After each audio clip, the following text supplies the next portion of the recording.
Muy buenas tardes a todos. Hoy, sábado 9 de septiembre de 2023, estamos realizando el 98º Conversatorio Sabatino de Historia de la Academia de Historia del Valle del Cauca. Hoy tenemos como conferencista a Germán Puerta Restrepo. Germán Puerta Restrepo es economista de la Universidad de los Andes. Él se ha desempeñado durante muchos años como comunicador y divulgador de la ciencia en nuestro país. Es promotor y gestor de eventos y proyectos de astronomía y ciencias del espacio. Es autor y editor de libros de divulgación científica y cultural.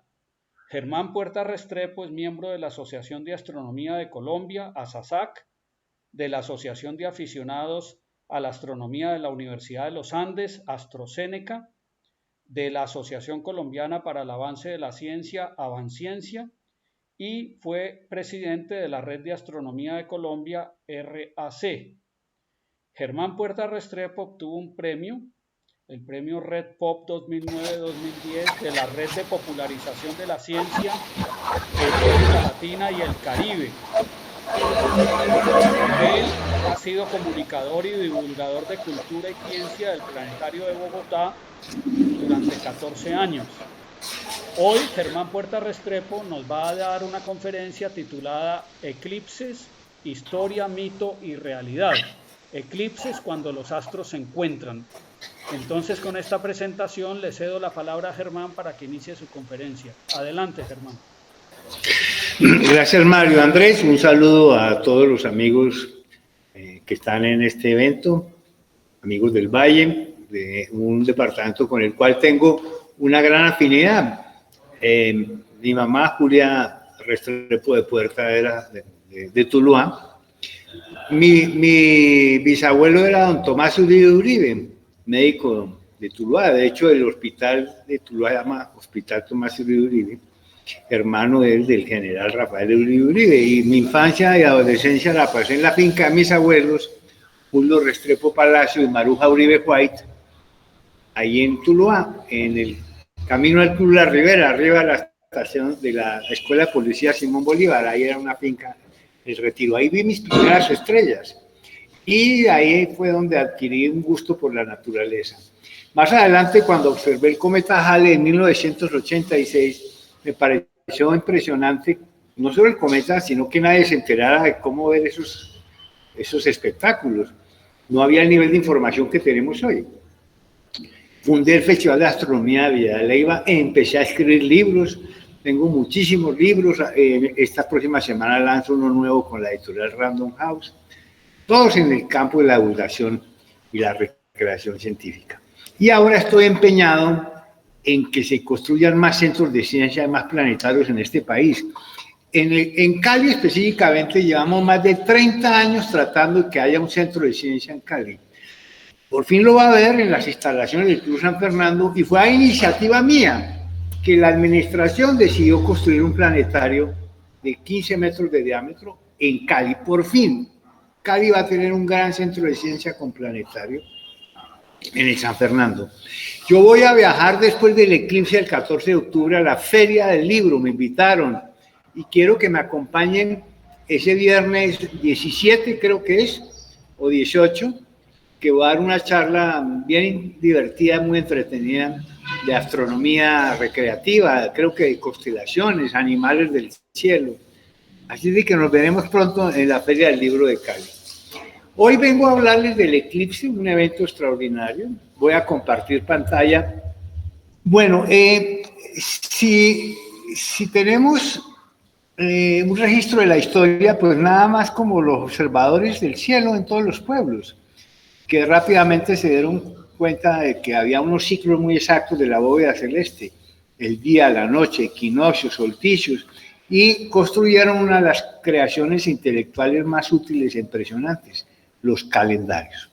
Con los calendarios, los observadores, hombres y mujeres, podían anticipar eventos y tenían un papel muy importante en sus sociedades, no solo porque acertaban la relación de eventos naturales con el cielo, sino porque construían los calendarios religiosos, económicos y culturales.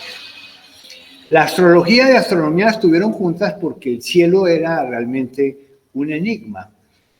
Eso, por supuesto, va a durar varios siglos, hasta que llega la astronomía moderna, con Galileo, Kepler, Newton, y ahí se inicia pues lo que se conoce como la ciencia moderna. Pero esa observación del cielo les permitió a los antiguos también determinar los ciclos de los eclipses. Y es que los eclipses de sol y de luna se pueden pronosticar desde hace milenios. Y este asunto del pronóstico de los eclipses era muy serio. Recordemos en la antigua China, algunos astrónomos que fallaron en la predicción de un eclipse, ¿qué sucedió? Y ellos no lo tenían en sus calendarios.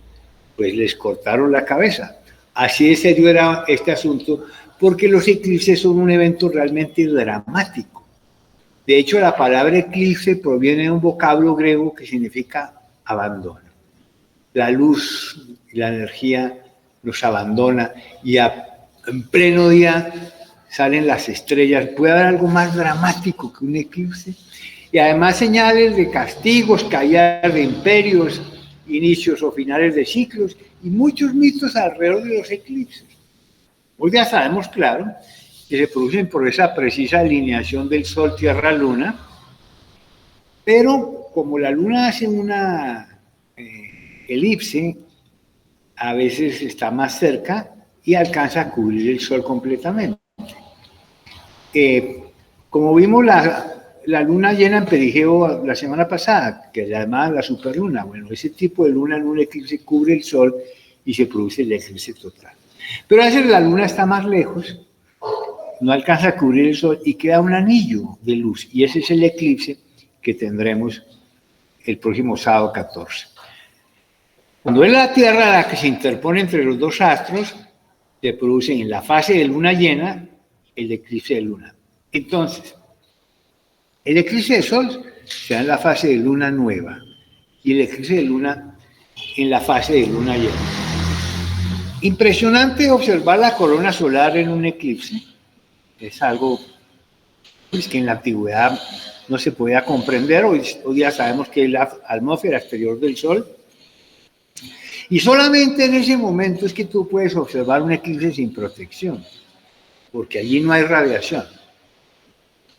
Y es realmente una coincidencia cósmica asombrosa, porque el Sol y la Luna aparentan el mismo tamaño en el cielo.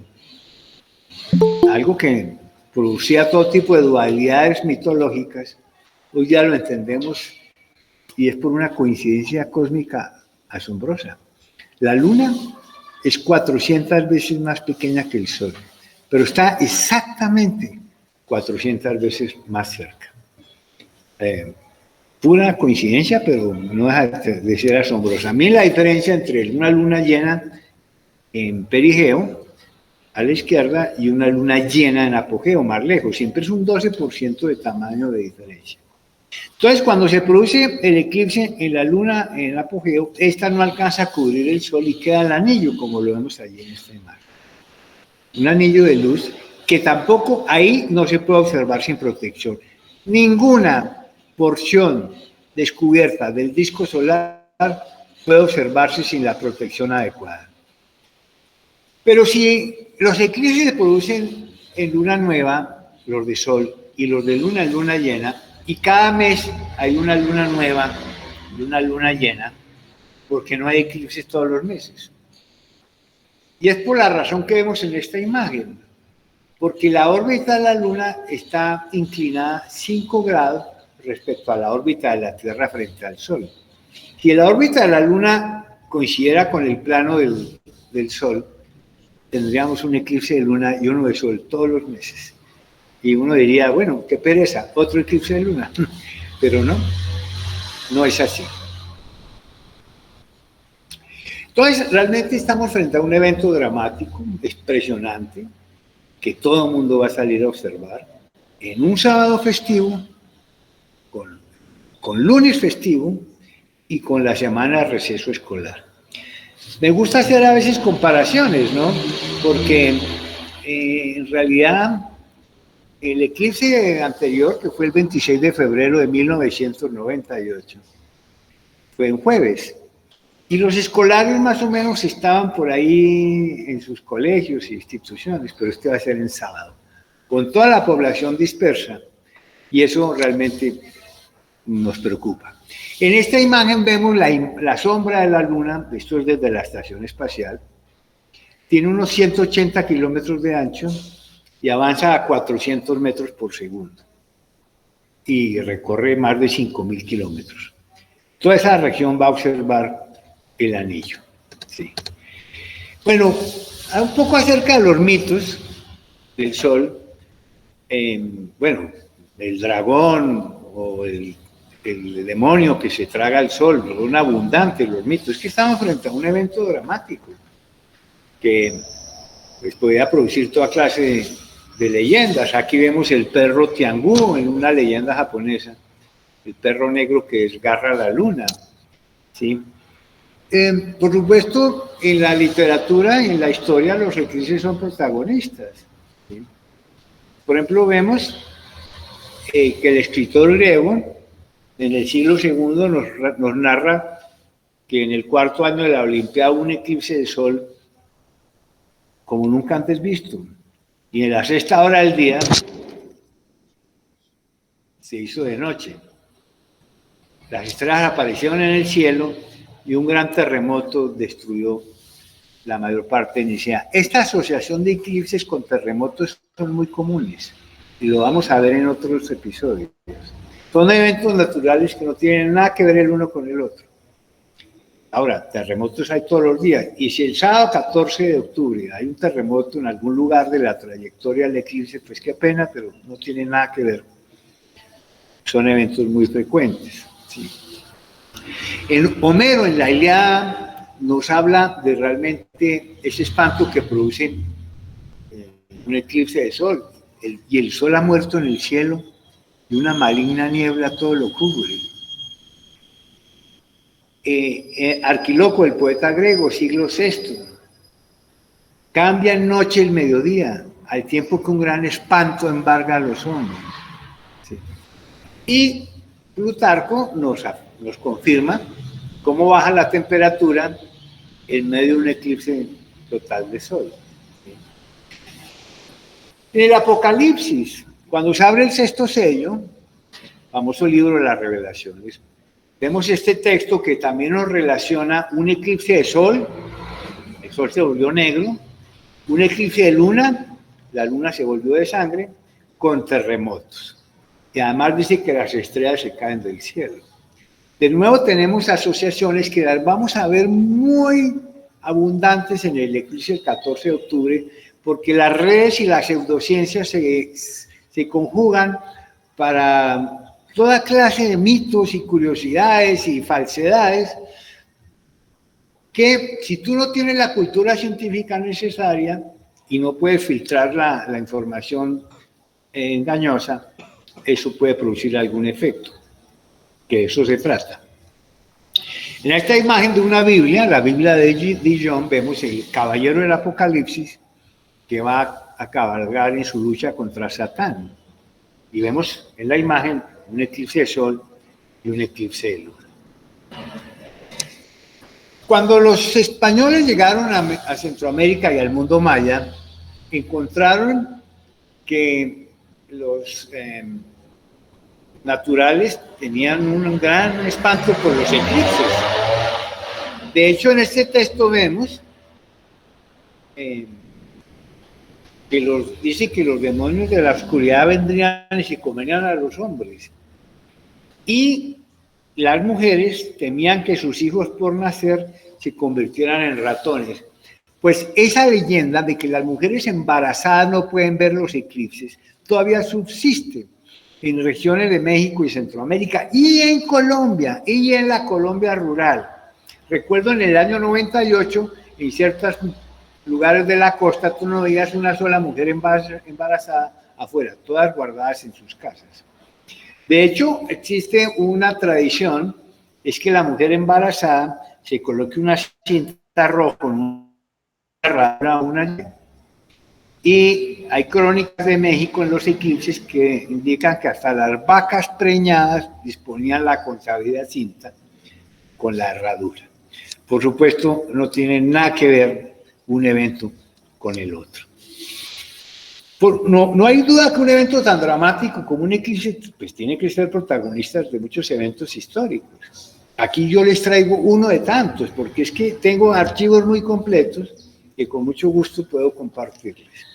Pero el 28 de mayo del año 585 a.C., en medio de un combate entre los dos pueblos lidios y medos, se produjo un eclipse que fue pronosticado por Tales de Mileto, el filósofo y matemático griego, el precursor de la cultura jónica en ese mundo antiguo. El eclipse de Tales. Ese eclipse produjo tal espanto entre los pueblos que consideraron que era un disgusto divino y decidieron firmar la paz. Ojalá este eclipse nuestro trajera la paz que tanto necesitamos por algún motivo. Y con los computadores podemos saber, ya con los programas modernos, cuál fue ese eclipse. Ahí lo vemos en esa imagen y vemos que pasó por Grecia. También podemos saber de cualquier eclipse pasado o el futuro en miles de años con la exactitud del segundo y del metro donde se va a producir. Realmente los eclipses también, aunque se podían pronosticar, de hecho aztecas y mayas, sobre todo los grandes astrónomos de América, que eran esos pueblos, sabían de pronosticar los eclipses, pero no, por ello no dejan de producir un espanto, como lo describe este explorador en el mundo inca de un eclipse de sol. Ahora, pueden ustedes entender que es un conocimiento privilegiado saber cuándo va a suceder un eclipse y puede sacarle provecho entre quienes no conocen que el evento va a suceder. Esto es abundantísimo lo que hay en esas historias y en la literatura. Pero traigo a colación una sola de ellas, Cristóbal Colón en su cuarto viaje, su viaje más desgraciado, le fue realmente bastante regular. Él estaba en las costas de Jamaica y esto sucedió el 29 de febrero del año 1504. Los indígenas no le querían ayudar con provisiones y la tripulación estaba al borde del motín, muy rebelada. Pero él sabía que se iba a producir un eclipse de luna porque tenía las tablas del astrónomo Johann Müller. Por supuesto, el gran almirante se había lanzado a los océanos con toda la información astronómica. Y él sabía del eclipse y convocó a todos, indígenas y blancos, en el momento preciso y amenazó con desgarrar la luna si no le ayudaban. Parece que eso le ayudó a salvar la partida. Hasta en las historias de Tintín, ¿recuerdan esas tiras cómicas del periodista de Bélgica? Se salva porque los incas no sabían que iba a haber un eclipse y ellos sí. Este es bien interesante porque en la película Barrabás, que fue filmada en 1961, se usó un eclipse real, de verdad, para filmar la escena de la crucifixión. Y esa escena que ven ahí no son efectos especiales, sino el eclipse real del 15 de febrero de 1961, que pasó por Italia. Y esto es una obra de Dino de Laurentiis, Barrabás. Pueden ver en YouTube, ponen eclipse Barrabás y verán una de las escenas más memorables en la historia del cine. Esta es la primera fotografía de un eclipse, un daguerrotipo, ¿sí? Pero el eclipse fue protagonista de una de las teorías de Albert Einstein, la teoría de la relatividad. Einstein afirmó en 1905 que una masa, por ejemplo el Sol, deformaba el espacio-tiempo a su alrededor, como si fuera un tejido que con un gran peso se deforma. Y eso podía probarse porque la luz al pasar cerca de esa masa se desviaba. Lo que se necesitaba era un eclipse total de Sol en el momento en el cual salen las estrellas. Y eso se comprobó en el eclipse de 1919. Y vemos que efectivamente entre más cerca esté la estrella del Sol, mayor desviación tiene de su posición real. El eclipse ayudó a comprobar la teoría de la relatividad de Albert Einstein. No hay duda que podríamos hablar mucho más de la historia de leyendas y mitos, son abundantes. Quiero de todas formas dar alguna indicación sobre el eclipse del 14 de octubre. Como vemos, transcurre en buena parte de América, pero Colombia es el centro del eclipse porque es aquí en donde el eclipse va a ser a mediodía. Y esos eclipses a mediodía son los que producen un mayor efecto en la naturaleza. Toda la zona va a observarlo parcialmente. En Colombia, la franja central va a cruzar por el Chocó, Valle del Cauca, Tolima y Huila, ¿sí? Aquí lo vemos más en detalle. Y sin duda donde se va a aglomerar la mayor cantidad de público es en la zona de Neiva, Villavieja, porque es donde hay carreteras, y en la zona de Tuluá, Buga, porque es donde hay carreteras. Entre más cerca estés de la línea azul, mayor duración va a tener el anillo. Pero Cali, Palmira, Tuluá, Buga están inmersos en la zona central del eclipse.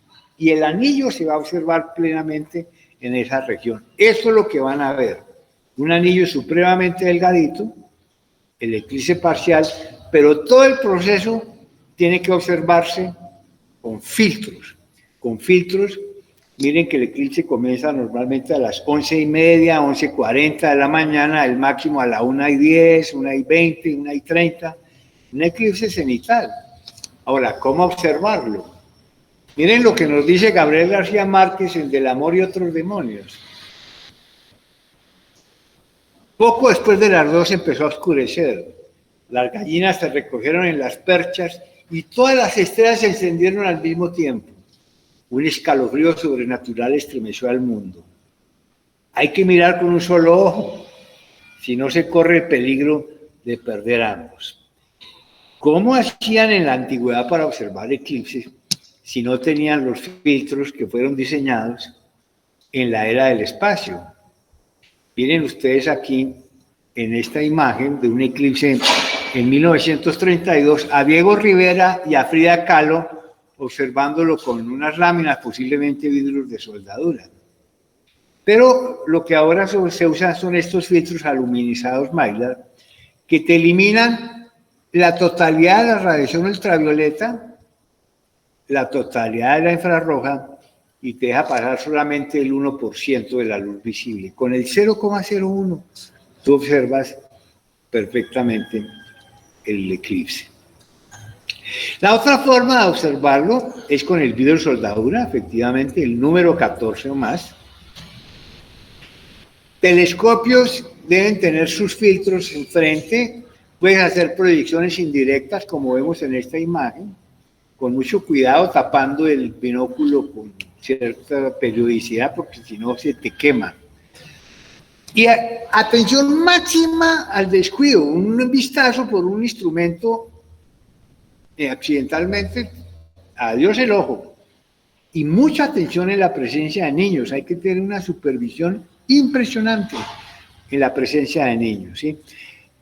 Esta caja de cartón, que es como una cámara oscura, funciona muy bien y es una buena forma armando esta caja con un aluminio, una perforación. Todos se van a enterar cómo hacer estas cajitas y no tiene mayor riesgo, ¿sí? Pero bueno, no sé si todo el mundo va a preocuparse por hacer las cajitas. No se puede observar con gafa oscura, no se puede observar con la radiografía de la abuelita que se partió la pata, no señores, ni el vidrio ahumado. Estos sistemas te disminuyen la luz visible, no te están filtrando la radiación ultravioleta, te estás engañando. Obviamente no al platón de agua. Así se va a observar en Bogotá y así se va a observar en Cali, en Neiva y en Cali. Ahí vemos que va a quedar un anillo pues supremamente delgadito. Y nos veremos en el próximo eclipse anular en el año 2028, que va a pasar por Leticia, pero podemos ir a verlo a las Islas Galápagos. Les recuerdo de nuevo mis redes sociales, Astropuerta, en Instagram, Twitter, y escríbanme a astropuerta@gmail.com, que yo con mucho gusto comparto información periódica y necesaria. Me preocupa mucho que este eclipse sea en sábado festivo, lunes festivo, puente, semana de receso escolar, en donde toda la población infantil y juvenil va a estar dispersa sin supervisión de adulto, y este año no llegaron suficientes filtros. Mientras que en el eclipse de 1998 llegaron 2 millones de gafitas que las trajo Foto Japón, recordarán a Foto Japón, este año no llegaron ni siquiera 300.000. No logré que el gobierno nacional y el Ministerio de Salud hiciera lo que hacen en otros países, que es ofrecer una buena dotación de filtros en diversos lugares. En Cali, en Bogotá y en Medellín hay información y habrá filtros. Y el resto del país, en las provincias, en los municipios, en las comarcas, ¿qué va a suceder? Me preocupa mucho ese aspecto.